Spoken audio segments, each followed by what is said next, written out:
Welcome back. This, of course, is Up Close and Personal. I'm Jeff Mote, and with us, it's about that time when, if you know it's January and you're thinking about how you're going to motivate yourself to start that business, motivate yourself to get that goal. We have a person who's very, very passionate about mentoring, about motivating, and on top of that, he doesn't do that. That's what he does on the side. He's also senior partner at Tannelope Consultancies, and what this means is that if you have any problem in your dairy farm, there's nothing too big, nothing too small. They know everything about it. And he's here to give us all of that, tell us his journey from where he started, the days of University of Nairobi up until now. Karibu sana, Mr. Alex Gitonga. Thank you, sir. Thank you so much for making time. Yeah. And let's start from there, where I've said, Comrade Power. Comrade Power. University of Nairobi. Yes. When you were there doing your Bachelor's of Science, was this the end goal? Because you say you're very passionate about vision, yes, where you want to go. Yes. Did you have that vision as a first year right here in the University of Nairobi? It was there, but not very clear. But then it became clear as we went on. Yeah. Comrade Power, that resonates in my mind. It gives you a sense of nostalgia. Yeah. Okay. And but again, it's good. It's quite good. Yeah, because you have to fight for what is right. And, you know, most people don't usually realize that it's a journey from where one starts up until where they get to. Yes. And people don't usually see the highs, the lows. Right out of university, you become the PA to the only Nobel laureate, Sub-Saharan Africa. Actually, I'm the only PA in East and Central Africa for a Nobel laureate. Wow. Wangari Maathai. So, yeah. How did that come about? She's my neighbor, and she saw me rising up as a small boy, and she liked me, and she wanted to mentor me. So when I was through with the university, of course, she was a lecturer at Kabete, or rather she has a background in Kabete.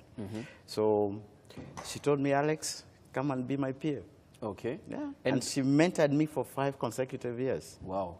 Okay, by that time, were you done with school? Had you gotten your degree already? Yes, at 2 or 3. So straight out of university, you became a PA? Yes, yes. How was it learning the ropes at that point? It was a little bit tough because, again, Wangari Maathai, even before she got the Nobel laureate, she became a laureate. She was still a star. You remember those days of Mzee Moi? So with the whole Green Belt movement. Yes, yes. She was still a star. So it was a little bit tough. But then you have to kujikakamua kimwanaume. Kweli, yes. Kweli kabisa. And so at this point, you're a PA. Yes. You're serving Wangari Maathai at the time. Yes. Had you thought about getting into business, or what was your plan at that point? Because you're a PA, yes, and you've come from doing a Bachelor of Science. Yes. No relation at all. There's something that came out from my relationship with Wangari Maathai, especially the 5 years, that you need to major on one thing. Jeff, what will be your footprints when you're gone? What will people remember you when you're gone? We know Dr. Kamau, Ahadi Kenya, Jigas, Wangari Maathai, trees. You know, you can relate. When you say trees, you say it's Wangari Maathai. When you think of a forest. Yes. Yeah. When you think of Jigas, it's Kamau, Dr. Kamau. So she mentored me to leave some legacy behind. And that's how I came about doing a dairy revolution, motivating dairy farmers, causing a dairy revolution in Africa. So to me, that is something that came out from my interaction with Wangari Maathai. Okay. But the thing is, also at the time, there's a lot of restructuring that should have been done in the dairy sector at that particular point. Yes. So it probably didn't seem as lucrative as it is now. So why did you choose to go there when there are so many other places you could have gone to do business? Jeff, where there are problems, those are opportunities. For every problem, it's an opportunity. It's a business opportunity. And once you offer a solution to that problem, you're home and dry. Okay, and it's a good thing you've actually brought that out. Yes. Every problem being a business opportunity. Because when very many people are thinking about the business they want to start, a venture they want to do, they actually start by thinking about what they're passionate about. Yes. Should you think about your passion, or should you look for a problem to solve? That's a good question. Number one, you can't do something if you're not passionate about. So to me, the first thing is to being passionate. For instance, look around the DJ system.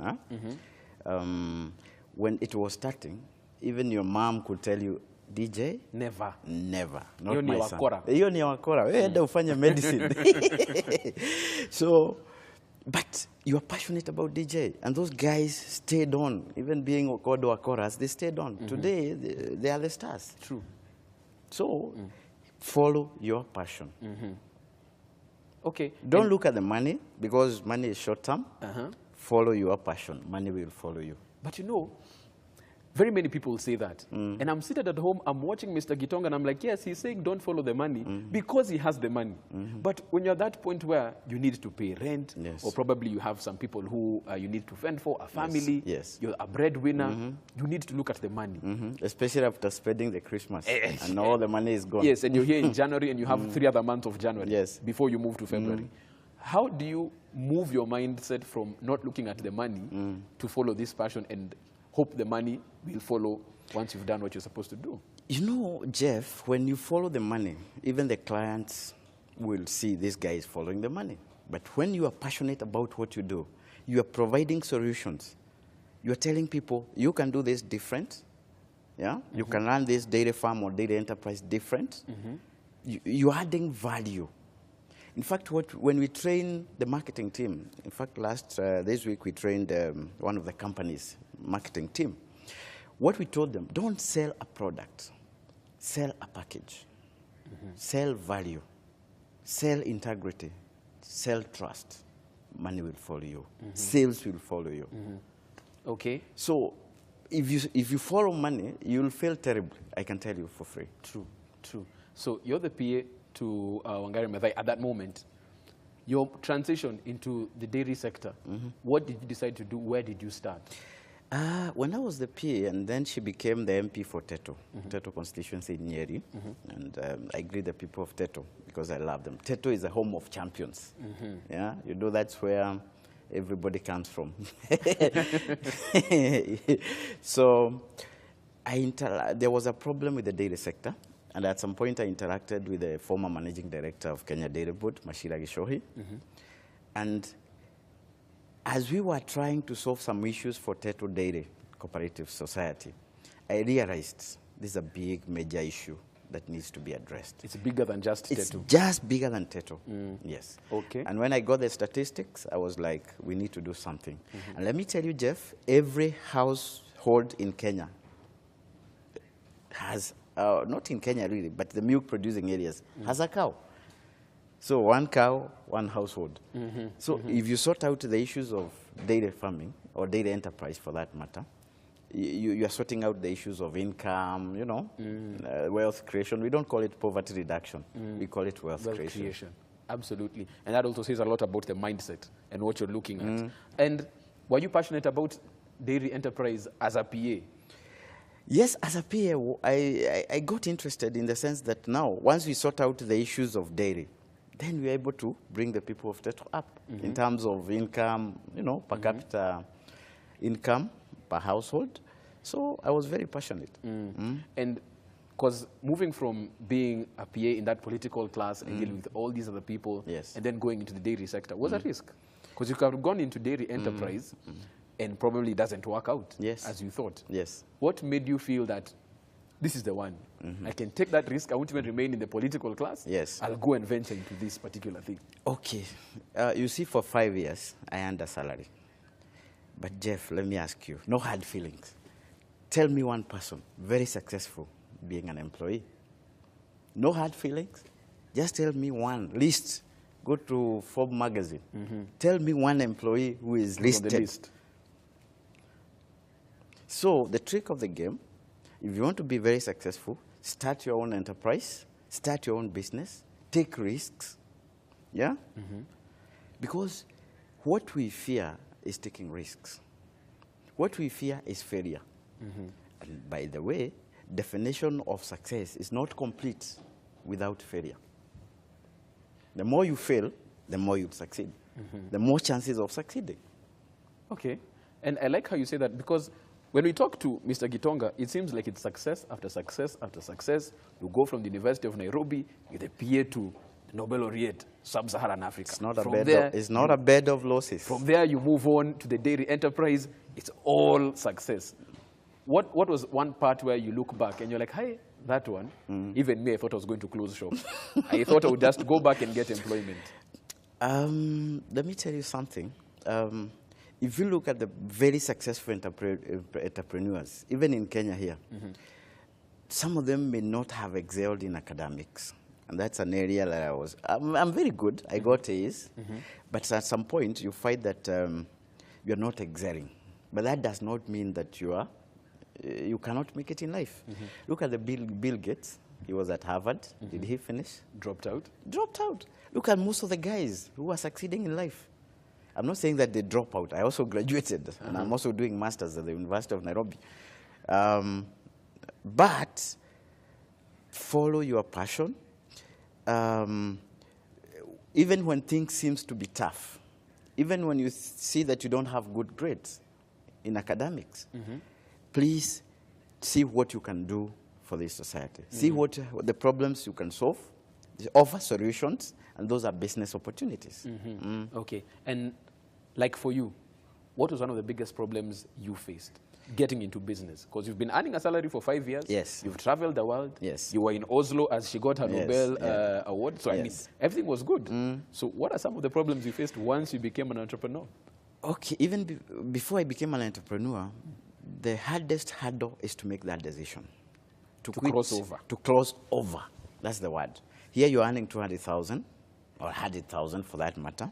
And now you want to cross over to unknown. You are venturing to the unknown. So that fear, like right now I'm earning 200,000. How much am I going to earn here? Is my product or my services going to be appreciated by the market? Suppose I fail. The fear of failing. Yeah? We are not taking risks. And let me tell you, let's talk about K24. Somebody made a risk. They start a station. And here we are. So they had to take that risk. Yes, sometimes you don't break even.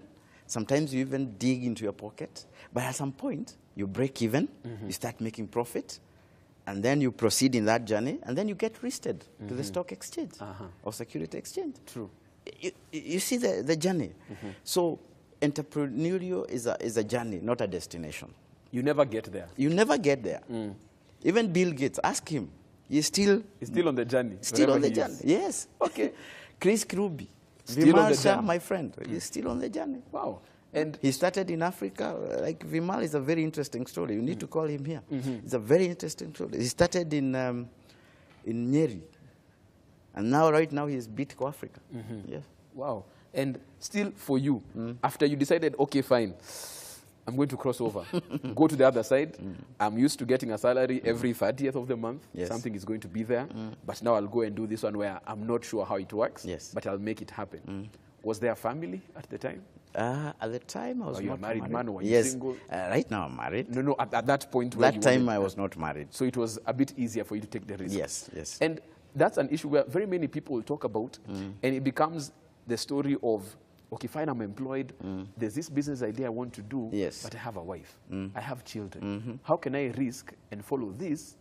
And I mean, I need to fend for them as well. What do you tell such a person who has the idea? They know they want to do this, but they look at the responsibilities and they're like, I don't think I can. Of course, you're personal. Sometimes you see now this is a family waiting for me to provide the basics. But let me ask you a question, Jeff. Here you are, earning $1,000, $2,000. Not many people earn that salary in Kenya. Then when you pay all your bills and expenses, what is your saving? Maybe 10, 20%. Can that take you to the next level? Most likely no. What's easier? To go all the way to retirement around 50, 55, earning the same salary, paying bills and expenses? Or you take a risk for 2, 3, 4, 5 years, then start breaking even and earning more money? Do you know you can make $1 million from a business within a month? But it will be so hard to earn $1 million from an employee and from an employer. Very true. So if you want big money, go to venture into entrepreneurship, into business. If you want comfort zone, then remain in employment. Yeah. Okay. But also, it raises a question, is business for everybody? Because, you know, being an entrepreneur is also, it's a state of mind. Yes. You know, for you, you had to deal with, I mean, just crossing over, going to the other side. Yes. Dealing with that risk. Yes. Can everyone just get into that space? Because the stress that's there, it's totally different from And the when you're being employed. uncertainty. It's every day is uncertain. You make it. You're as not you very move along. sure. Yeah. You want the 30 days, you get your something Yeah. added into your account, Na unaendelea. and life goes on. Yeah. You must get out of your comfort zone, because that comfort zone cannot take you to the next level. Mind you, you also need to create jobs for other people. Yeah, you need to impact other people. Yeah, so when you start a business, yeah, you'll create a job for yourself, create a job for another person. As time goes by, you find you're employing about 3,000 people, which is better. You earn your 200,000 for the next 20 years or 30 years. You have not created a single job. Probably the foodie who did, or the contractor who did your house or whatever. But when you start a company, when you start a business, service or whatever, good, fast-moving good, you are creating jobs, you are impacting lives, households. How would you feel, Jeff, if you have a company and you have employed 3,000 people? That means 3,000 households are depending on you. How would you feel? You feel that you're making an impact. You're making a change. Suppose you get a job, you're earning 2 million, like Bob Collymore. Sorry, no, I'm not saying it's bad to earn that kind of money, but you earn 2 million, but you are not impacting on any other household. Maybe your friends or your families, you wire some money, nothing else. But when you start a company and you employ 100 people, 100 households are depending on you. I wish you see, I'm a member of Kenya Private Sector Alliance, yeah? And we meet even the big boys, the Safaricom, the Bitco, whatever, the Equity. And when we interact with those people, I wish you see the pride in them. Somebody just telling you, I have 10,000 employees who depends on my idea. That satisfaction, that joy, not forget about the money. Money is not everything, but that satisfaction that I'm supporting 1,000 households. I'm paying the exchequer, the government, 3 billion shillings. That satisfaction to me, it's everything. Other than the 2 million that is wired to your account every month. Yeah. So that's the motivation. Okay, okay. And for you, you jump into the dairy sector at that point. Yes. You work in there, now senior partner at Tanalope Consultancy. Yes. What do you do there now? Right now at Tanalope, we would want to do quite a number of value chains for that matter, or enterprises, but we have right now majored on dairy enterprise. We don't call it dairy farming.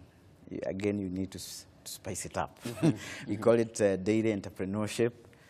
You don't call them dairy farmers, you call them dairy investors or dairy entrepreneurs. You know, it's mindset. Yeah, so we support the dairy investors to do the business planning, to do the business processing, you know, those business mentoring, providing solutions like the feeding, the breeding, you know, the cow comfort solutions like the cow bands, you know, and we are doing well. And if I surprise you, some of the best farms in Kenya, we do them. Wow. Okay. Yeah. Let's talk the a bit. Buzeki farm, Osiani farm, quite a number of them, and they're doing very well. And because this is actually something you specialized in, you even went to Israel, Yes, we did. learned about farming there. And I've been to enterprise. Israel 4 times for training at Gathii College. And that's why I want to ask, what is it they do there? Because we've seen about the Israeli cows. I think they're called even super cows. Yes. You know, they produce so much milk. Yes. And essentially they're in a desert, you know. Yes. What happens there that we can't do here, or that we haven't yet gotten to that point yet? Yes. Jeff, at some point in your life, if you haven't gone to Israel, it's good to go. I'm planning on. Please do. Yes, please do. Please do. Yes. Because again, even for spiritual aspects, you feel good. Walk you know, where Jesus walked. Walk where Jesus walked, where Peter was told, come. And then he was like, oh, you're telling me to walk on the water? Capernaum. So, but basically what I've learned about Israel farming is their business model. The way they have modeled their dairy farming or dairy enterprise is different. Like they have 170 dairy farms, 170, and they produce 4.2 billion liters of milk. Kenya, we have 1.3 million dairy farmers, and we are producing 5.2 billion liters per year. Are you seeing something? Mm-hmm. Are you seeing something? South Africa has about 570 farms, dairy farms. They are producing about 6 billion liters. So are you seeing something? Ours is smallholder driven, and theirs is large scale.